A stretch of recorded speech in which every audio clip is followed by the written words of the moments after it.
Bonjour à tous et bienvenue pour cette table ronde. On est ensemble pendant une petite heure, mais on va consacrer du temps à vos questions. Donc préparez vos questions à la fin de la table ronde.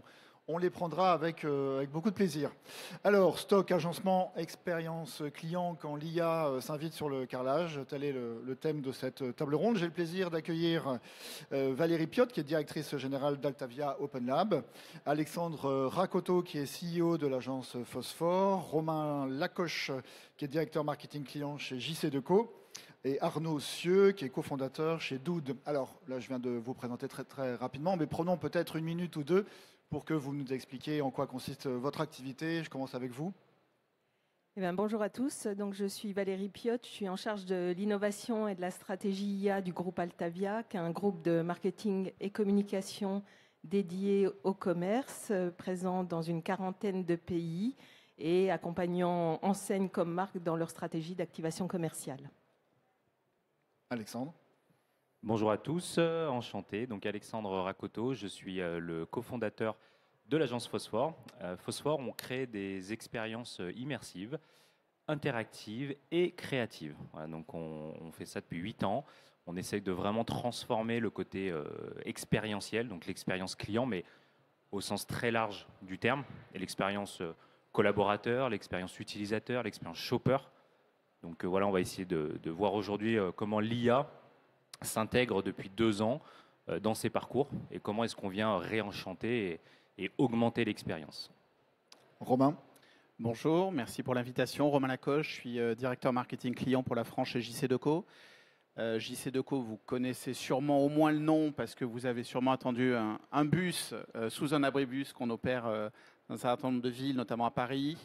On est opérateur en communication extérieure, numéro 1 mondial, avec un business model qui est de proposer aux collectivités un certain nombre de services gratuits financés par la publicité. Et donc, on a forcément une attention particulière avec les marques du retail et quelques sujets à vous partager aujourd'hui. Et Arnaud. Moi, je suis le dernier, je suis le plus petit. Donc nous, on est Doud, une start-up qui est spécialisée sur la création de technologies qu'on va mettre au service de tout ce qui est de communication extérieure, que ce soit sur ce qu'on appelle l'OH, c'est les fameux panneaux dont tu parlais à l'instant, que ce soit sur les écrans numériques qu'on retrouve dans la rue ou sur les points de vente. C'est la spécificité de notre activité sur le retail. Et donc, on va développer, nous, des solutions techniques pour aller aider les annonceurs, les régies, les enseignes sur leur point de vente, pouvoir animer l'ensemble de leur communication. Alors, on va entamer tout de suite le sujet de cette table ronde. Mais avant, quand on a préparé cette table ronde, vous m'avez dit, attention, il y a plusieurs types d'IA, il y a plusieurs technologies. Donc, finalement, quand on parle d'IA, Valérie, on parle de quel type d'IA et quel type de data?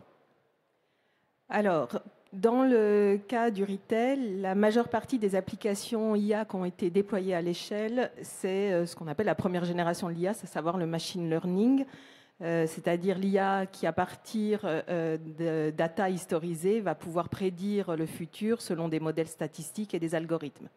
À cette IA machine learning se rajoute une couche d'IA générative qui va apporter 2 éléments en plus. La première, c'est pouvoir traiter une data de différents formats, donc du texte, des images, des chiffres et toutes sortes, même de l'audio, de la vidéo, pour permettre d'enrichir la base de connaissances pour la machine. Et la deuxième couche de l'IA générative sur ces applications retail, c'est de pouvoir travailler des interfaces utilisateurs beaucoup plus user-friendly, sous forme notamment d'agents conversationnels.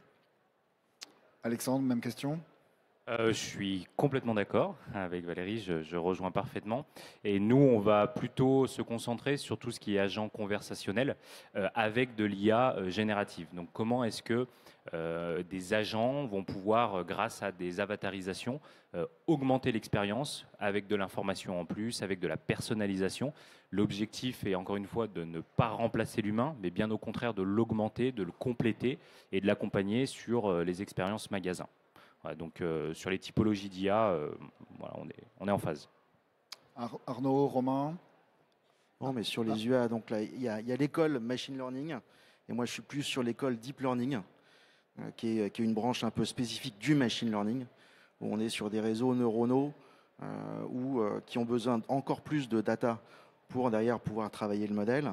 Et c'est cette partie-là d'IA générative, plus sur les fameux text-to-image ou text-to-vidéo sur lesquels nous on travaille, qui est une branche complémentaire de l'expérience, qu'elle soit in-store ou out-store. Et c'est vraiment cette branche-là que nous, on travaille au quotidien. Alors quand on parle de data, vous l'avez dit Valérie, il y a un certain nombre de prérequis, cela étant, pour que l'IA soit de bonne qualité. Donc quels sont les prérequis ? En fait, le prérequis, c'est la data. Oui. C'est au-delà, et une data structurée, une data accessible, une base de connaissances organisée pour pouvoir entraîner les modèles et permettre aux modèles d'apporter des réponses pertinentes avec le moins d'hallucinations possible. Et donc, généralement, dans le retail, on travaille d'époque assez facilement. Le passage à l'échelle est plus complexe parce que c'est là où on se rend compte que notre data n'est pas complètement structurée. Donc il y a un vrai travail sur la qualité de la data pour pouvoir vraiment entraîner les machines de manière pertinente.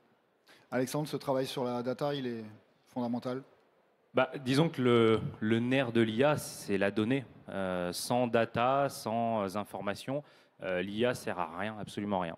Donc le plus compliqué, effectivement, c'est de la structurer, c'est de la classer, c'est de l'identifier, c'est surtout de l'enrichir quotidiennement. Donc l'avantage aussi de l'IA, c'est qu'elle va auto-apprendre, elle va s'auto-adapter. Et donc le plus gros travail pour les entreprises ou pour les retailers, enfin quels que soient les utilisateurs, c'est de l'alimenter. Voilà, dès le départ, le plus tôt possible, de faire en sorte d'avoir tout de suite de la data et de la donnée à utiliser. Après, il y a un point aussi qui est important, c'est que on veut tout de suite proposer l'IA en B2C parce qu'on a l'impression que ça va être tout de suite pertinent. Or, nous, par habitude, on essaie de cloisonner le B2B et ensuite le B2C. Parce que finalement, la data qu'on va offrir en B2C est quasiment la même qu'on utilise en B2B. Sauf que le plus important, c'est de la cloisonner pour éviter qu'un client demande une information sur des stocks ou des prix qui sont confidentiels. Donc, finalement, l'utilisation est un peu différente, mais la data est la même. Donc elle existe, il faut simplement l'organiser, la traiter en amont et le plus tôt possible. Arnaud, vous parliez de deep learning. Je pense que la vraie question qu'on doit se poser aujourd'hui, c'est en quoi l'IA m'est nécessaire, en quoi elle m'est utile. Ça fait maintenant 2-3 ans que le sujet émerge réellement. Le premier qui nous a fait émerger ce sujet, c'est ChatGPT en 2022. Et aujourd'hui, vous êtes nombreux à vous poser la question en quoi c'est nécessaire dans mon business. Et c'est tout le sujet dont tu parlais tout à l'heure, Alexandre. C'est l'IA aujourd'hui n'est pas là pour remplacer l'humain. L'IA est là pour compléter ses tâches au quotidien et est là pour résoudre un pain point. Peu importe le pain point, est-ce qu'il est in-store, est-ce qu'il est dans la gestion des stocks ou autre. Et avant même de parler d'IA, il faut se poser la question de en quoi ça répond à mon problème. Parce qu'on en parle donc depuis 3 ans, c'est la courbe de Gartner, ça monte comme ça, et ensuite ça va s'effondrer parce qu'il n'y a pas d'adoption. L'adoption va venir au fur et à mesure. Et le premier point qu'on doit, nous, en tant que professionnels, interroger, c'est en quoi ça va répondre à un vrai problème et comment, derrière, on doit l'adresser. Est-ce que c'est une IA machine learning, deep learning, est-ce que c'est du multinodal, peu importe. C'est des mots qui sont barbares, on les utilise au quotidien, mais on sait que c'est pas facile à comprendre. Et n'hésitez pas à nous interrompre si vous avez un point, vous souhaitez qu'on approfondisse quelque chose, ne serait-ce qu'une définition, on essaiera, des fois c'est pas facile, mais c'est des vraies questions. Ou demander à GPT, si jamais. Ou demander à GPT, qui est un multinodal, pour la petite anecdote. Et donc ce sont des vraies questions sur lesquelles on doit nous interroger pour répondre à ce qui vous préoccupe. Alors vous parliez de pain point, donc un des premiers pain points, c'est d'optimiser la performance de la supply chain. On parle d'appro, de gestion des stocks, d'optimisation des ruptures en rayon. Valérie, vous avez quelques use cases à nous partager. Oui, effectivement, comme je disais en introduction, ce sont les cas d'usage qui ont été en premier déployés à l'échelle chez les retailers pour répondre à une question assez simple, à savoir quel produit, en quelle quantité, j'envoie dans quel magasin, à quel moment. Il s'avère que l'IA peut répondre à ces questions-là et la plupart des retailers, notamment textiles comme Gap ou Uniqlo, ont déployé ce type d'IA pour optimiser leur supply et l'assortiment à la granularité du magasin, avec déjà des gros impacts en termes de business, puisque c'est Gap au NRF en janvier, en début d'année à New York, qui nous expliquait qu'ils avaient gagné 10 points de chiffre d'affaires grâce à ces technologies. Alexandre, un retour d'expérience aussi sur cette partie supply? Alors nous, on accompagne les retailers surtout sur l'expérience front client. Donc on va plutôt être sur des problématiques de gestion, de rupture de stock ou de ne pas avoir le produit en magasin. Comment est-ce que grâce à la technologie, on va pouvoir continuer à vendre même si le produit n'est pas ou n'est plus disponible?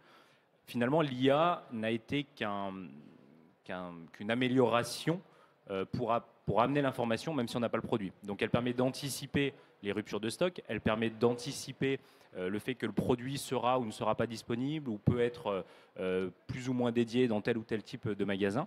Mais finalement, l'objectif ultime, c'est quand même d'apporter l'information au client. Que le produit soit là ou pas là, c'est comment est-ce que je continue à vendre. Voilà. Et par la technologie et par l'IA, on essaye d'augmenter cette expérience et de garder cette qualité dans l'approche client. Comment on prévient les ruptures en rayon, par exemple? Aujourd'hui, les logiciels existent déjà. Aujourd'hui, les outils, on n'a pas attendu l'IA pour prévenir une rupture ou pour faire en sorte. Donc, comment est-ce qu'on va rendre ça beaucoup plus efficace grâce à l'IA? Donc, sur des outils internes, ça, c'est OK, ça fonctionne, ça, on y travaille.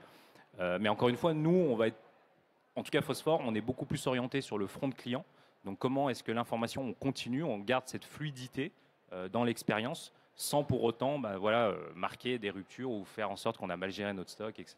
Oui, Valérie. Oui, concrètement, je prends le cas de Morrisons au UK, qui a déployé dans les rayons un certain nombre de caméras qui, par computer vision, permet de screener les rayons en permanence et identifier à partir de quel moment le rayon est en train de se vider pour ensuite prévenir le personnel en magasin sur le réassort rayon, si tant est qu'il y a du stock évidemment en réserve. Donc ça permet d'optimiser et d'anticiper les ruptures en rayon et d'augmenter la satisfaction client, parce qu'on sait que quand on se retrouve devant un rayon vide, ce n'est pas une très bonne expérience qu'on est en train de vivre. Arnaud, une réaction, Romain? Nous, notre sujet, il est effectivement, c'est pas un sujet de supply chain. On va le voir juste après, Voilà. effectivement. Donc, on va y c'est plus venir. un sujet de comment on accompagne le retailer Exactement. dans sur la partie supply, sa communication. Vous vouliez ajouter quelque chose? Pas du tout, Non, c'est pas d'accord. du tout mon Oui. registre. Ok, ça Donc, marche. je les écoute religieusement, mais non, mais c'est vrai que l'IA, c'est pas la solution extraordinaire. Il y avait des solutions avant, c'est une évolution de solutions, mais je laisse les spécialistes de cette partie-là s'exprimer sur ça. Alors, la deuxième grande catégorie de bénéfices, on y vient, effectivement, c'est comment on accompagne les retailers, donc l'expérience collaborateur, que le collaborateur soit en magasin ou au siège. Alors, on va commencer avec vous aussi, Valérie. Vous avez un certain nombre de use cases à nous partager. Je crois que vous avez travaillé pour le groupe Teract. Oui, effectivement. Donc, l'IA, effectivement... On rappelle peut-être ouais. ce qu'est le groupe Teract. Bien sûr. L'IA vient au service vraiment des collaborateurs, encore une fois, de l'humain. Ça permet à l'humain et notamment au personnel en magasin, soit de mieux accompagner les clients, de mieux gérer leurs tâches du quotidien, à savoir l'offre, le pricing, l'assortiment.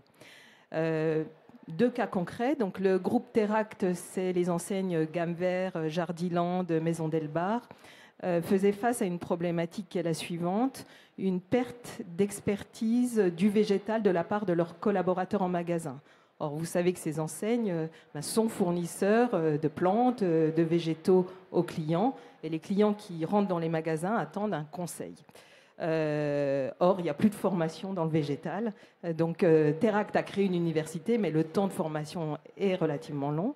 Donc, ce qu'on a déployé pour les collaborateurs magasins, c'est une web app qui permet, en prenant en photo le végétal en magasin, d'accéder à l'ensemble des informations sur le végétal, tous les conseils pour prendre soin du végétal et bien évidemment les produits à recommander aux clients pour prendre soin de ses achats. 3 points intéressants dans ce cas. Le premier, c'est que Teract n'avait pas une base de connaissances du végétal totale, elle est en construction. Donc on est allé chercher une base de connaissances open source. ouverte à tous, qui est une base de connaissances du végétal qui a été initiée par l'Université de Montpellier, sponsorisée par l'INRIA, et qui, en fait, a comme objectif, de manière collaborative, d'enrichir cette base de connaissances de manière permanente, parce que le végétal est vivant et il y a de nombreuses variétés de végétaux qui apparaissent chaque année.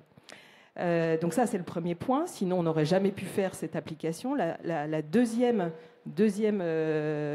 point sur cette application, c'est que Teract a décidé d'ouvrir cette application à ses clients. Donc, ils ont déployé dans leurs 1000 points de vente fin d'année dernière, début d'année, dans les magasins via des QR codes, l'accès à cette application, ce qui permet aussi aux clients de corriger, voire de compléter la base de connaissances. Donc, c'est vraiment une approche très collective. Le troisième point très intéressant, au-delà de l'accompagnement, c'est qu'on va collecter de la data extrêmement précieuse, puisqu'on va pouvoir identifier quels sont les végétaux en magasin les plus photographiés, ce qui va permettre évidemment à Teract d'optimiser son assortiment local.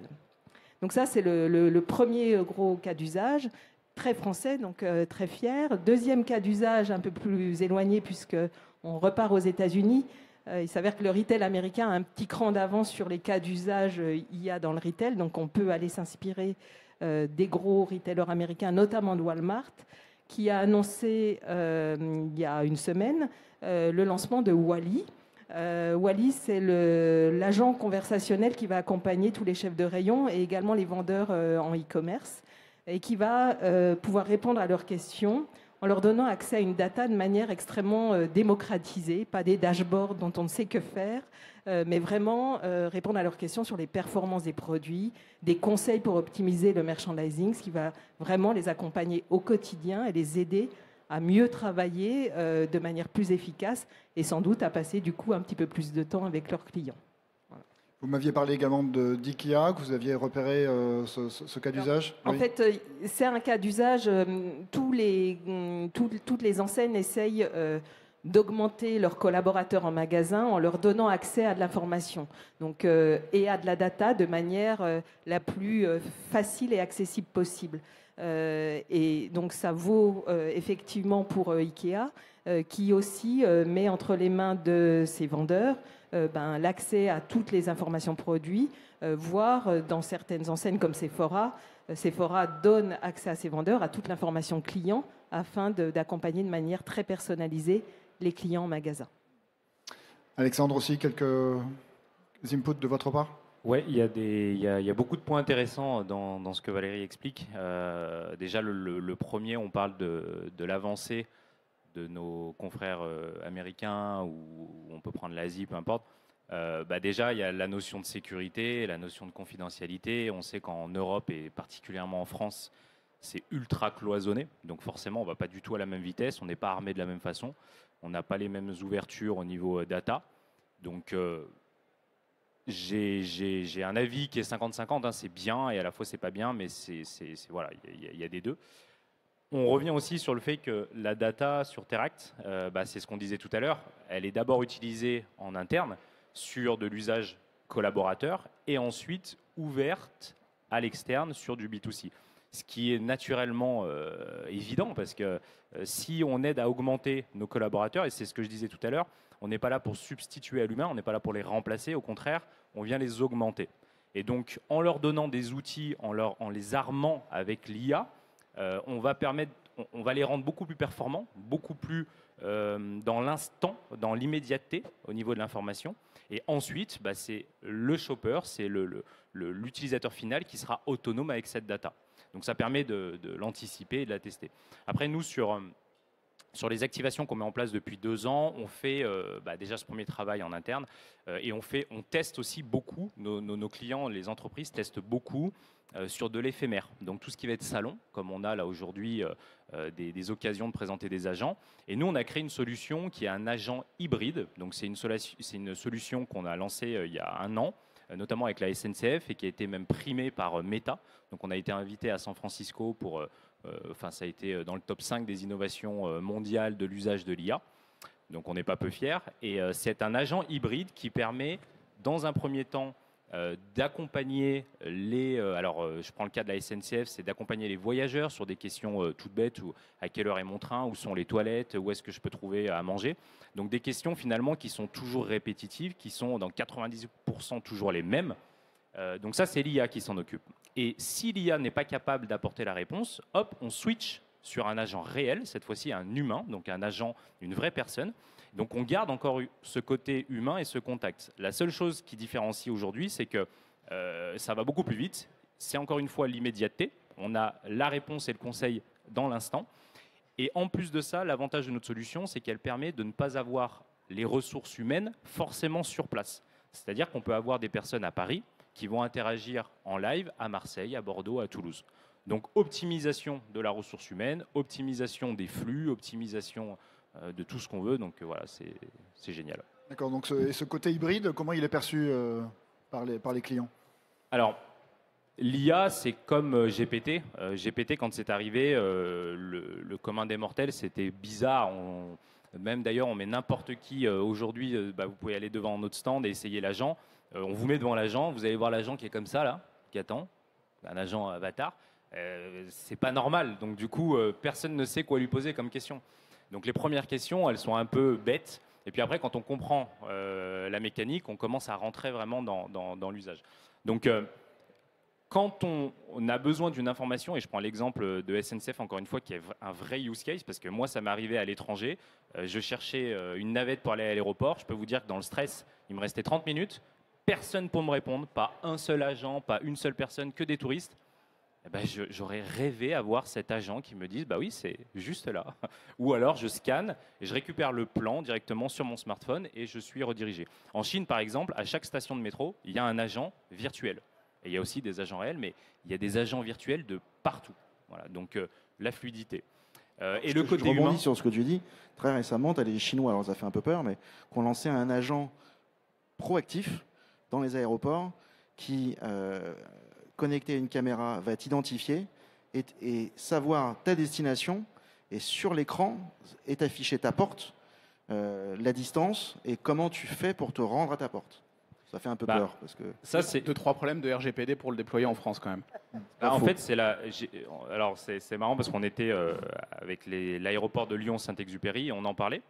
En fait, en France et en Europe, le problème, c'est qu'il y a la data et la réglementation qui fait que le RGPD. Mais en Chine et un peu aux US, en Chine, c'est le passeport. C'est la carte d'identité ou le passeport qui fait office de tout. Vous prenez un billet en ligne, vous achetez un billet, vous enregistrez votre passeport et ensuite, vous n'avez pas le QR code, la carte d'embarquement, le truc à imprimer. C'est le passeport. Et vous scannez tout et ça vous ouvre les portes. Donc, beaucoup plus facile derrière de récupérer le côté facial, la reconnaissance, etc. Parce que de toute façon, c'est un seul ID qui fait que. Demain, il suffira de dire « Ok, je m'enregistre sur mon smartphone, j'enregistre ma voix, j'enregistre des mots-clés, et puis j'arrive devant le portique et je dis Orange, et puis il m'ouvrira. » Donc, encore une fois, c'est ce problème c'est cette évolution à plusieurs vitesses entre les pays qui cloisonnent et qui sécurisent, ce qui est bien, mais ce qui ralentit, de l'autre côté, la progression. Donc...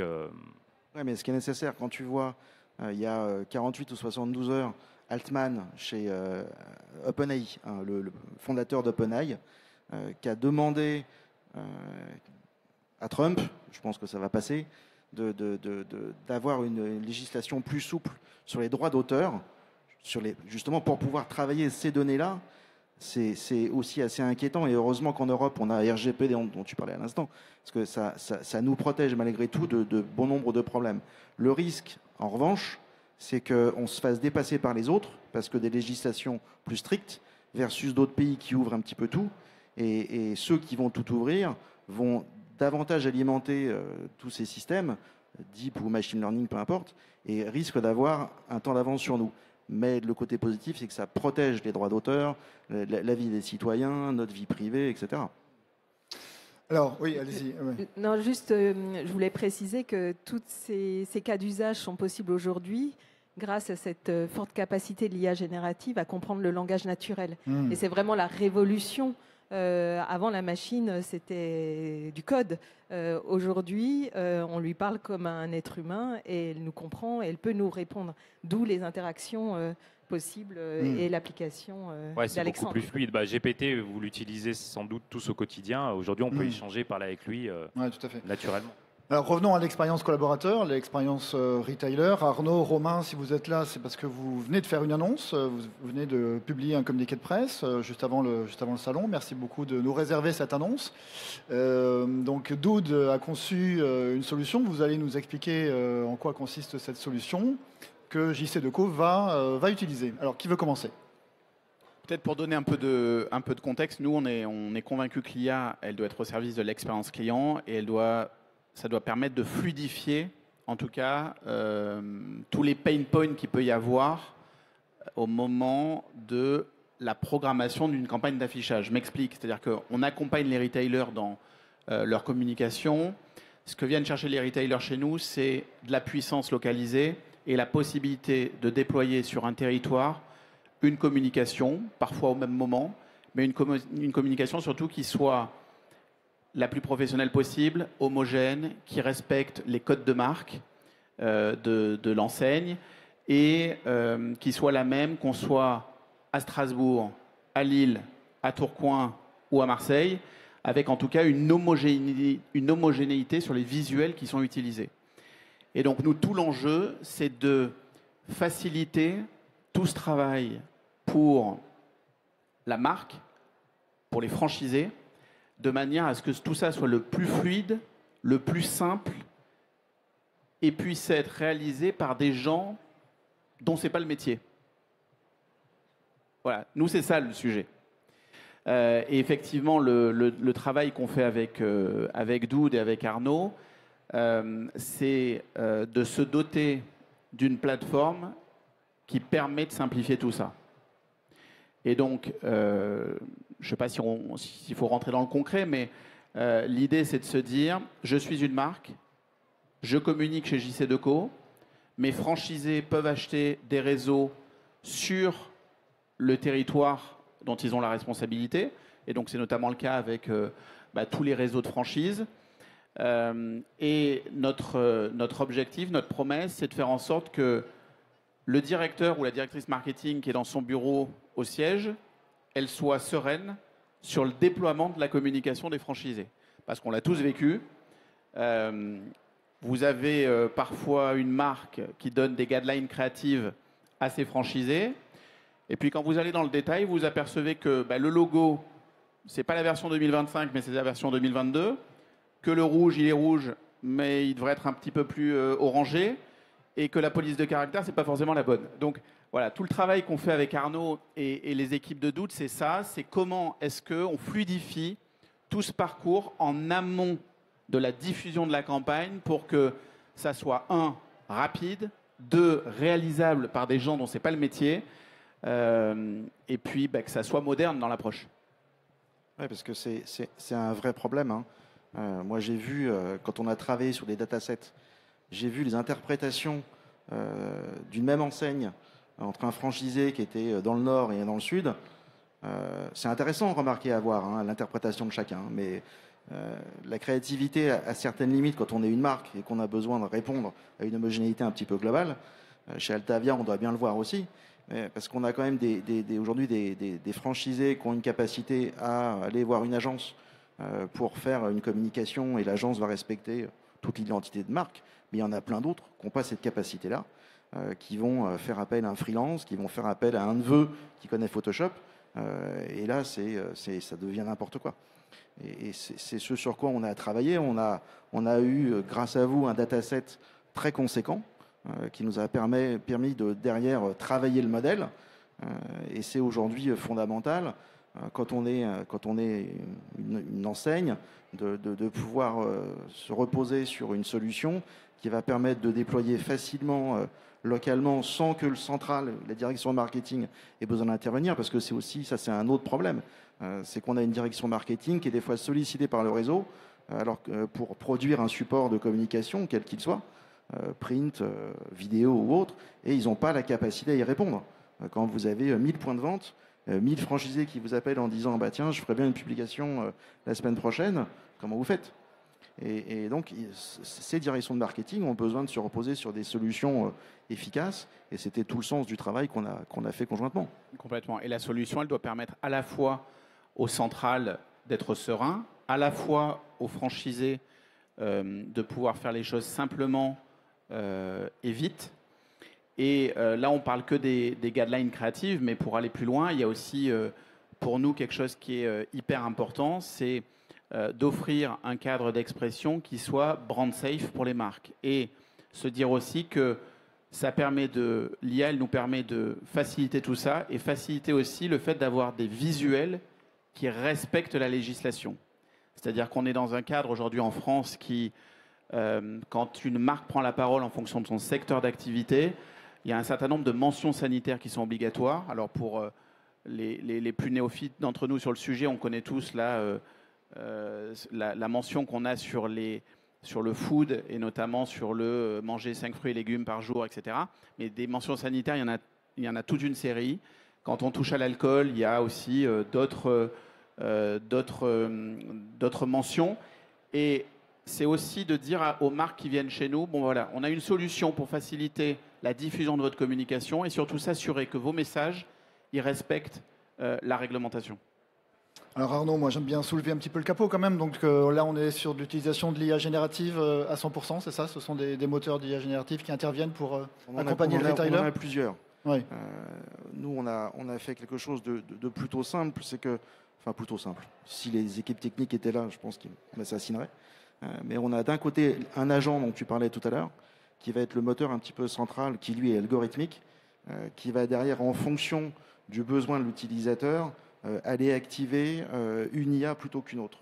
On a donc une somme d'IA qui derrière, on a une IA générative pour générer un visuel, on a une IA qui va, parce qu'on a aussi ce problème d'avoir une maquette qui fait 500 pixels de large, mais qui derrière doit finir imprimée en 2 mètres carrés, 300 dpi, donc c'est pas du tout la même taille. Donc on a une autre IA, qui est ce qu'on appelle les IA d'upscaling, qui va agrandir le visuel pour l'avoir en grande taille et de bonne qualité. On va avoir une autre IA de détourage, parce que je suis vendeur de meubles, je veux faire la promotion d'un canapé, j'ai le visuel du canapé, bah, potentiellement je veux pas le fond qui est dans le visuel, donc il faut détourer, etc. Encore une autre IA qui va... Enfin bref, il y a plein d'IA, je vous dirai pas lesquelles par contre, mais il y a plein d'IA qui sont connectés à cet agent-là pour prendre le relais derrière, et entre le point d'entrée qui est le besoin user et en sortie un PDF en haute def, qui prennent donc le relais pour assembler tout ça et faire en sorte que le PDF qui est téléchargé et imprimé par l'imprimeur ou éventuellement un spot vidéo soit, comme tu le disais, respecte et les spécifications techniques et aussi la législation, parce que c'est un vrai point ça. Dans le dataset, je ne veux pas dire que sur certains réseaux, toutes les affiches ne respectent pas la législation, mais on l'a vu, c'est un vrai problème qui engage la marque et qui engage le réseau qui le diffuse. Et peut-être aussi pour compléter, la magie de la solution et ce qui nous a intéressé, nous, avec les équipes de Dood, c'est que Dood a effectivement cette solution technique et cette maîtrise de l'IA qui est géniale, appliquée à notre métier. On le disait tout à l'heure, des use cases, il y en a au final très peu, c'est-à-dire que tout le monde parle d'IA. Là, on répond à un vrai pain point. On fluidifie tout le cycle de vente, mais on arrive à faire des choses qui soient en plus pleinement adaptées à notre média. C'est-à-dire que, sans trop rentrer dans les détails parce que ça devient un peu technique, quand vous faites une affiche 2 mètres carrés et quand vous faites un visuel pour une insertion dans la presse, bien évidemment, c'est le même code de marque, mais les messages ne sont pas les mêmes. Et le visuel doit être adapté à notre média. Et la puissance aussi de ce qu'on fait là aujourd'hui avec Dood et nous, JC2Co, c'est de se dire, on a une techno qui vient faciliter tout ça, mais en plus, on vient travailler sur ce qu'on appelle l'efficacité créative pour que le visuel soit pleinement adapté à notre média.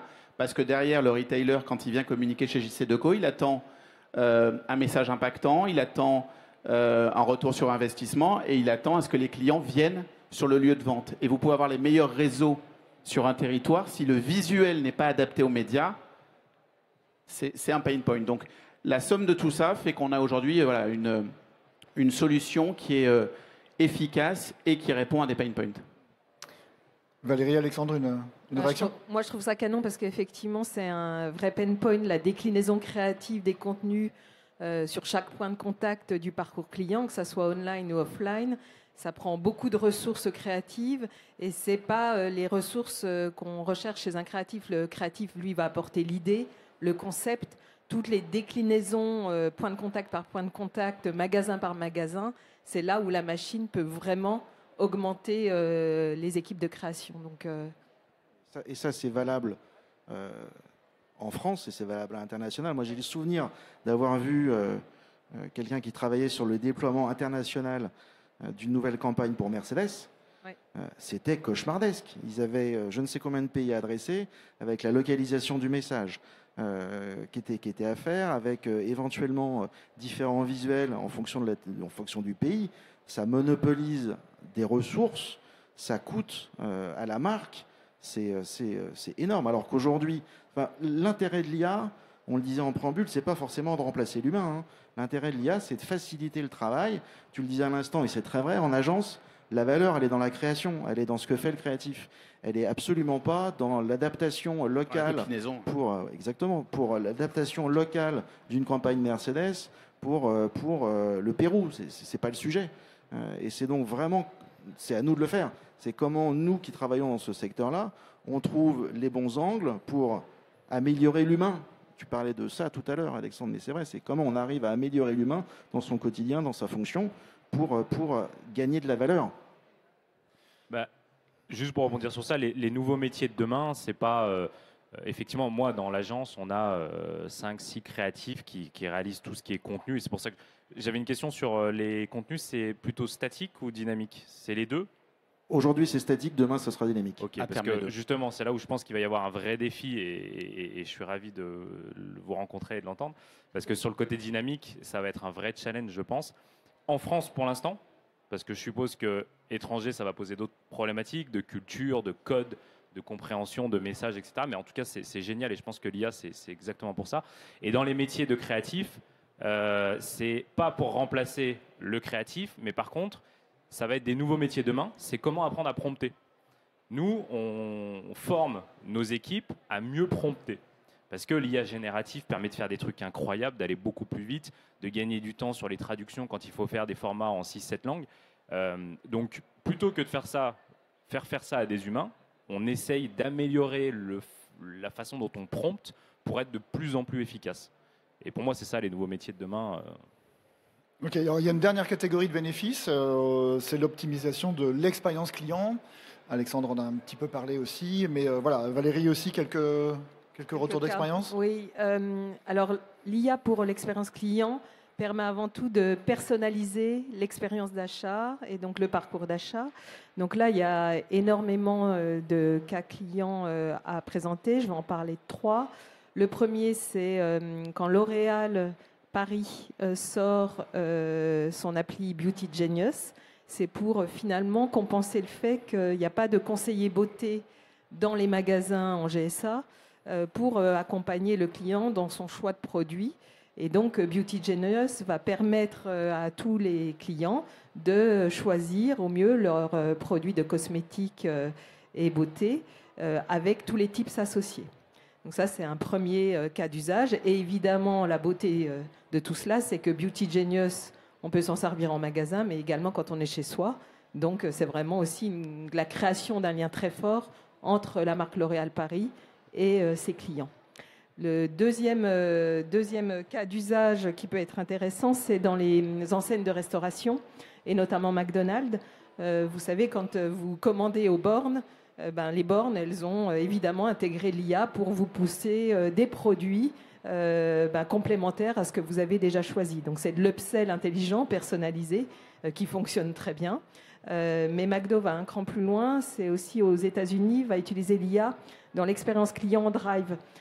Plutôt que de prendre la commande par un agent humain, ça va être un bot qui va comprendre, donc par la reconnaissance vocale, la commande des clients et être encore plus précise et pertinente dans toutes les langues pour prendre la commande, et donc est très efficace. Et troisième IA utilisée par McDo également pour augmenter l'expérience client, C'est en fait l'IA de Computer Vision qui va scanner les commandes préparées pour valider qu'elles sont conformes aux commandes des clients. Donc encore une fois, pour contribuer à la satisfaction du client. Et puis il y a un troisième cas, alors moi il me fait sourire parce que je travaille dans le retail depuis plus de 25 ans, et la marotte du chariot ou du caddie connecté, ça fait des années qu'on en parle. Et on a envie de dire qu'il y a un retour de ce caddie connecté. Intermarché le teste dans un de ses magasins en région parisienne. Donc c'est une tablette qui va permettre, qui se clipse aujourd'hui au caddie et qui va permettre donc par Computer Vision d'identifier tous les produits qui sont mis dans le caddie. Et grâce à l'interface de la tablette, pousser des offres, des promos, des produits complémentaires de manière ultra personnalisée, voire des idées de recettes, du contenu. Et ça, c'est un formidable outil pour le retail media in-store également. Alexandre ? Alors moi j'ai 2 cas d'usage qui sont assez cool. Je rebondis sur la partie cosmétique où on a eu le cas de certaines maisons, des demandes dans ce sens-là, sur la partie notamment gifting. Parce qu'il y a certes la personnalisation, bon bah ok, j'ai besoin d'un soin pour le contour des yeux, voilà, je scanne ma tête, je vois que je suis un peu fatigué, on me propose tel ou tel produit. Bon, ça, j'ai envie de dire, c'est presque un usage classique de l'IA pour demain, mais par contre, dans la personnalisation, et là, je prends le parcours du gifting, offrir des cadeaux, offrir à ses proches ou à ses amis, c'est toujours un peu compliqué, et notamment les retailers. L'avantage de l'IA, c'est ça, c'est de ne pas avoir forcément la data en interne. On parlait de data, quels sont les cas d'usage qu'on va pouvoir aborder tout de suite. Et bien ça, typiquement, le gifting, c'est parfait, parce que les tribus ou les groupes de population, les façons de consommer, ce qu'on aime, ce qu'on n'aime pas, etc. C'est facile de challenger l'IA sur ça. Aujourd'hui, vous pouvez le faire avec GPT. Vous lui donnez 2-3 informations sur vous, il va être capable tout de suite de vous orienter sur ce que potentiellement vous pourriez aimer ou moins aimer. Donc, dans les expériences magasins, dans la partie cadeau, ça, c'est un use case pour moi qui est fabuleux. Et on l'a testé sur les périodes de fête et c'est un carton plein. Et j'ai un deuxième use case qui va peut-être vous parler pour les amateurs de vin. On a des maisons de vin aujourd'hui qui, pareil, n'ont pas forcément la data, parce que de toute façon, à part savoir ce que j'ai en blanc, rosé, rouge, et les cépages et autres, là, l'objectif, c'est d'aller chercher la personnalisation de ce qu'on pourrait aimer. Je veux découvrir le vin, je veux vivre une expérience de vin, ok. Donc on va vous poser des questions sur vos goûts, sur vos habitudes, sur vos contextes, vos âges, vos passions. Et en entonnoir, on va travailler une expérience sur des dégustations. Et là, très rapidement, vous arrivez dans une maison de vin, grâce à un agent IA, vous allez être capable, en tout cas, on va être capable de vous poser tout de suite 3 typologies de vin qui, normalement, dans 90% des cas, devraient matcher. Donc c'est un début, mais le temps va faire qu'on va enrichir ces IA, on va enrichir la data, et dans 2 ans, ce ne sera plus 3 propositions, mais ce sera quasiment le bon vin tout de suite, au bon moment et à la bonne personne. Oui, Romain, oui. Le sujet, on parlait tout à l'heure d'expérience collaborateur, expérience client, ça se chevauche un peu, puisque nous, nos clients, vous l'avez compris, ce sont les marques, ce sont les retailers qui viennent communiquer chez nous, et plus on arrive à fluidifier l'acte d'achat, mieux c'est, puisqu'en gros, si on fait simple, un retailer, quand il construit son plan média, il va acheter de la télé, du digital, de la radio, peut-être de la presse, du hors-média, de l'affichage. Bon, voilà. Donc, tout ça, c'est nos concurrents. Plus on arrive à fluidifier, plus on arrive à faire en sorte que ce soit simple, facile, mieux c'est. Arnaud, vous voulez ajouter quelque chose ou pas? Bon, je pense que le sujet a été bien couvert. La vraie question sur l'IA, c'est comment ça me simplifie ma vie, moi. C'est ni plus ni moins ça, hein, en tant que professionnel, en tant que particulier.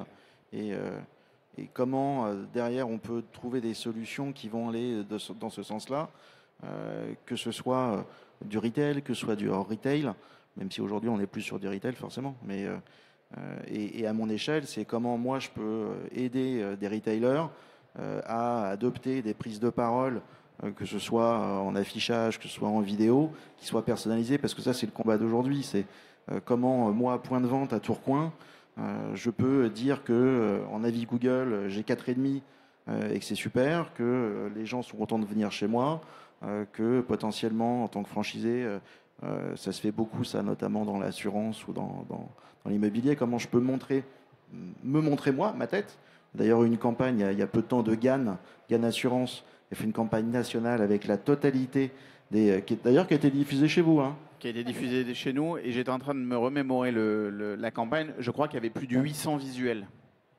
Exactement, donc 800 visuels qui ont été là pour le coup. Il n'y avait pas d'IA, on n'a pas travaillé ensemble, malheureusement. On n'a pas travaillé ensemble encore. Il n'y avait pas d'IA.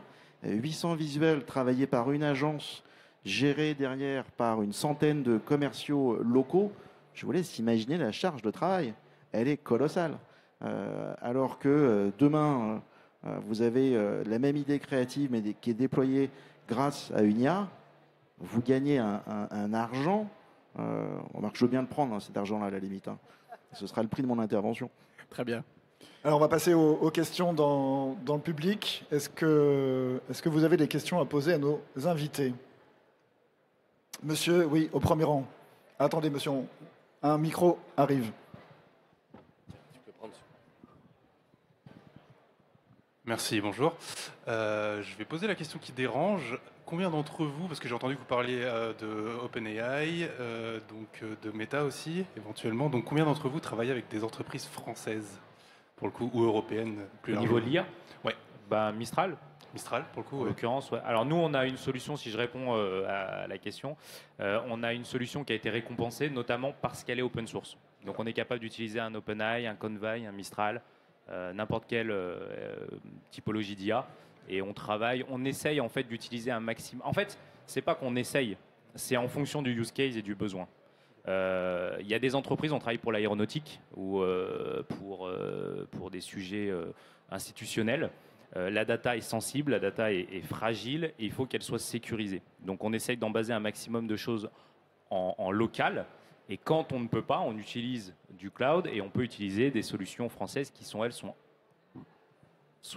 normalement un peu plus sécurisées. À la différence d'un GPT, quand on dit que OpenAI, je ne sais plus comment ça s'appelle, c'est l'Open Cloud ou quelque chose comme ça, où en fait le gouvernement a la possibilité d'aller chercher n'importe quand. Cloud Act. Cloud Act, exact. Cloud Act. La data, ça fait peur, mais en même temps, voilà, c'est pas parce que j'ai posé une question sur je sais pas, un sujet que c'est moi directement qui vais être visé. Donc, voilà. Après, il faut voir les acteurs présents aussi en France qui permettent d'aller aussi loin. D'accord. Nous, on est également relativement agnostique sur le LLM qu'on va choisir. Donc, on va en tester plusieurs pour essayer de sélectionner le plus performant par rapport au cas d'usage. Et puis, quant aux solutions que là, on va intégrer au sein d'Altavia pour augmenter la productivité de nos collaborateurs, on donne une priorité à toutes les startups françaises. D'accord. Alors, pour répondre sur ce point-là, sur la somme des IA qu'on utilise, il y en a une qui est française. Mais c'est un vrai point. Et on s'est, nous, auto-sensibilisés sur le sujet. Alors pourquoi il n'y en a qu'une qui est française versus d'autres qui sont américaines? C'est parce qu'eux sont plus avancés que nous. Mais le choix éthique qu'on a décidé de faire, c'est d'être toujours en alerte et de regarder ce qui se fait pour le jour où on aura une IA française ou européenne, à minima, qui soit capable de faire le même job, à ce moment-là, on switchera. Et on a envie de pousser cette branche-là en Europe, parce que c'est nécessaire. Et c'est à nous d'intégrer ce point et de le faire de façon volontaire. On ne peut pas le faire de façon contrainte, mais il faut en avoir conscience et avoir la volonté de le faire. Ok, merci. D'autres questions? Oui, madame. Merci. Bonjour. J'aurais voulu avoir plus d'exemples sur la partie agencement magasin, s'il vous plaît, par rapport à l'IA. Alors, plus en cas d'usage, nous, on teste aujourd'hui des solutions de projection d'agencement, donc qui permettent de projeter en 3D un décor, un merchandising, un aménagement magasin, pour nous aider à visualiser à partir d'un concept ce que ça pourrait donner en vrai. Pour le moment, c'est des tests de solutions, mais on ne va pas beaucoup plus loin à ce stade sur la partie agencement.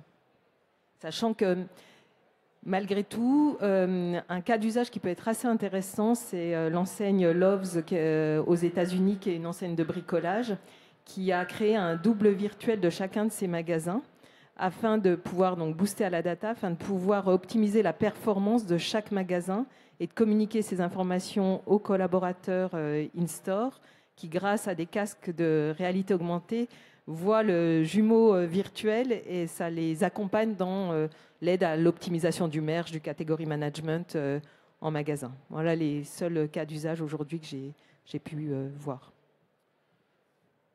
En fait, je dirais que l'IA, c'est pas quelque chose de physique. Du coup, de le matérialiser dans un agencement, c'est un peu compliqué. Par contre, dans l'agencement, de l'intégrer pour, encore une fois, s'intégrer dans le parcours du client, que ce soit au début de sa visite out-store, puis ensuite in-store jusqu'à la partie acte d'achat.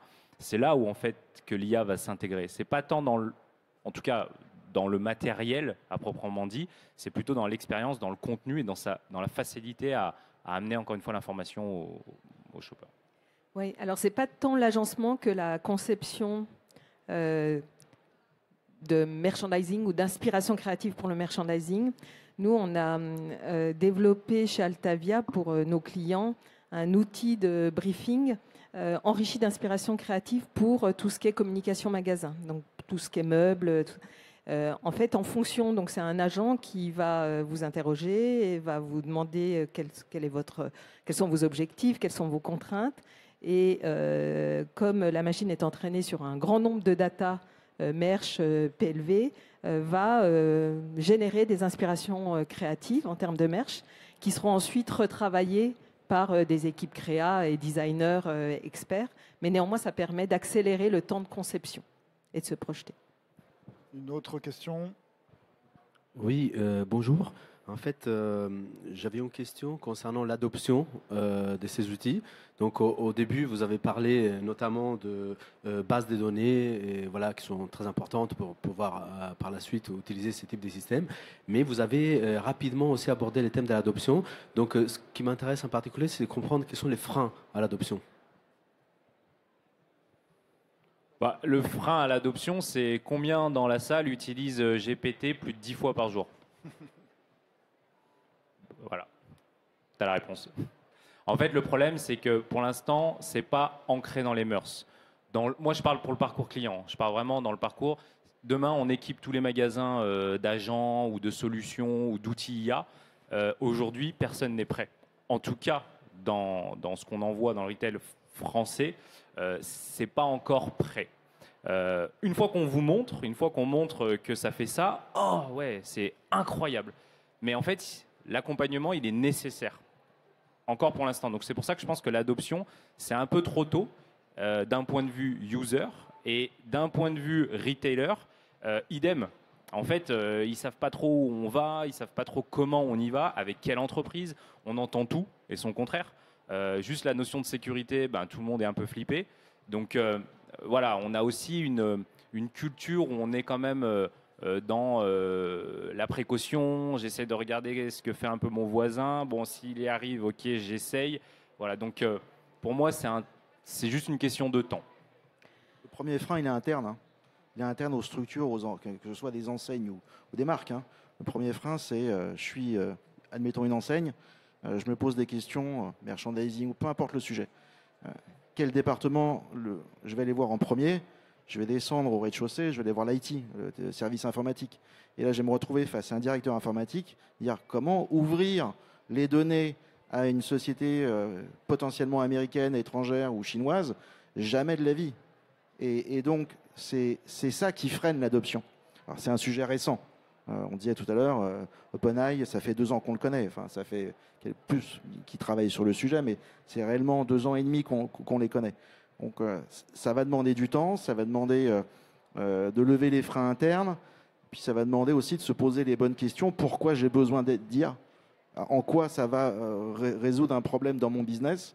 En quoi ça va résoudre les fameux pain points? Pour répondre à ton point, c'est exactement ça. L'interne est un frein et pourquoi je le ferais? Et il y a un point aussi qui est quand même important, c'est le coût et le budget. Alors pas côté user, mais côté entreprise. On a dit qu'on parlait pas d'argent. Ok, du coup Valérie, vous vouliez... Oui, la sécurité, mais après, la meilleure approche pour faire adopter, c'est de tester. Et c'est la formation. Et là, pour le coup, je pense que tous les retailers en France également ont mis en place et ont déployé des stratégies de formation collaborateurs, en donnant accès aussi à l'ensemble des collaborateurs à des outils sécurisés, donc des GPT privés, ce qui va permettre de développer l'adoption. Et au-delà des collaborateurs et des entreprises, nous, en tant que consommateurs, on va être sensibilisés, puisque demain, si on fait un peu de prospective, on se dit que chacun d'entre nous aura un assistant shopping personnalisé qui nous facilitera la vie dans nos quotidiens, à la fois dans nos achats, mais également dans la gestion de nos vacances et de tout ce qu'on a envie de faire. C'est Amazon qui a sorti son Alexa Plus il y a un mois. Alexa Plus, c'est votre petit robot meilleur ami qui va tout connaître de vous, de votre famille, et qui va de manière proactive vous accompagner dans votre quotidien, vous faciliter la vie. Donc le jour où il y aura des Alexa Plus dans tous les foyers, on pourra dire que là, il y a une adoption à 100%. Ouais, là où tu as raison, excuse-moi, je vais juste compléter un point. Là où tu as raison d'évoquer Amazon, c'est qu'on parle beaucoup de GPT. Il n'y a pas que GPT du tout. Hein. Il y a Gemini, il y a Copilot. Il y a le chat. Ouais, et juste pour la petite histoire sur toutes ces IA dites génératives, en 2016, il y avait 5 expérimentations qui tournaient, dont OpenAI en faisait partie. En 2022, on était à une vingtaine. Entre 2022 et aujourd'hui, on a dépassé les 150. C'est exponentiel. Donc, GPT, c'est la bonne illustration, mais et potentiellement dans les 150, il y en a sur les européennes et les françaises. On parle de Mistral, mais il y en a d'autres aussi. Donc, ça explose. L'adoption va être longue, mais il ne faut pas se focaliser sur GPT, qui d'ailleurs, pour moi, est plus un moteur de réponse qu'autre chose. Il y avait Madame... Ici, la question. Oui, bonjour. Merci pour cette présentation. En fait, moi, c'est plus un commentaire que j'ai, parce que je fais partie peut-être des gens qui n'utilisent pas 10 ChatGPT par jour, je l'avoue. Par contre, je me dis que quand je regarde le titre, l'IA s'invite sur le carnage, et ça répond un peu à la question de Madame, je me dis que finalement, tous les stands qui sont là, au salon, ils ont encore de belles années devant eux, parce qu'on voit beaucoup de créations physiques, durable, avec énormément de créativité. Et en fait, j'ai l'impression que l'IA, en fait, elle est très précurseur sur la partie retail. C'est-à-dire qu'on n'est pas dans cette démarche où, effectivement, il y a la crainte un peu du retailer, et le consommateur, il attend peut-être des choses, mais sans savoir ce à quoi il peut avoir accès.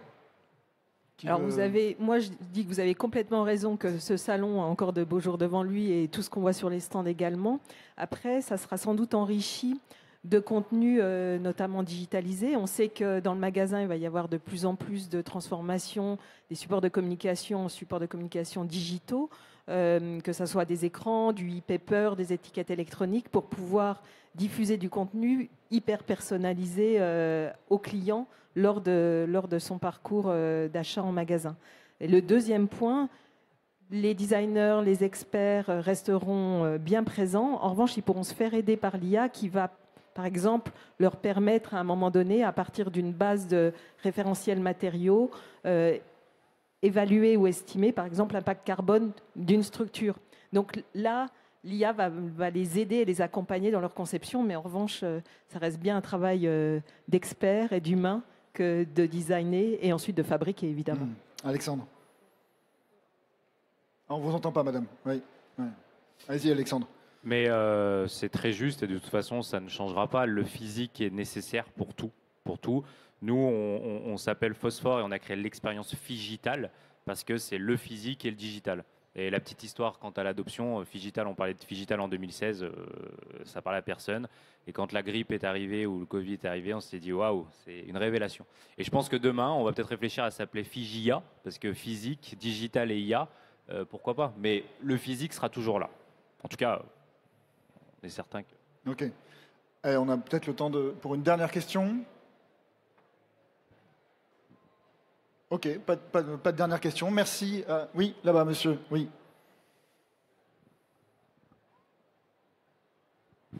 Bonjour.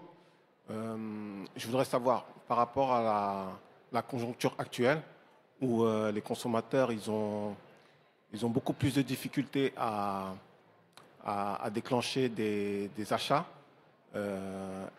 comment on peut résoudre l'équation entre, je dirais, un produit de qualité avec le prix pour justement déclencher une vente tout simplement face à la conjoncture actuelle. Il faut qu'on se rencontre, monsieur, il faut qu'on en parle.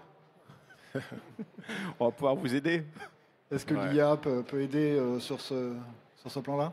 Déjà, j'ai envie de dire spontanément, l'IA ne résout pas tout. Ce n'est pas un outil, une technologie magique qui résout tous les problèmes, d'où bien identifier les cas d'usage.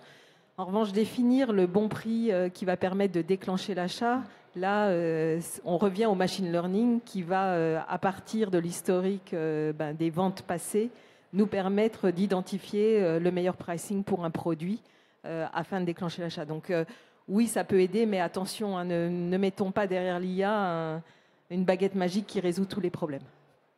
Très bien. Merci beaucoup à vous quatre. On peut vous applaudir.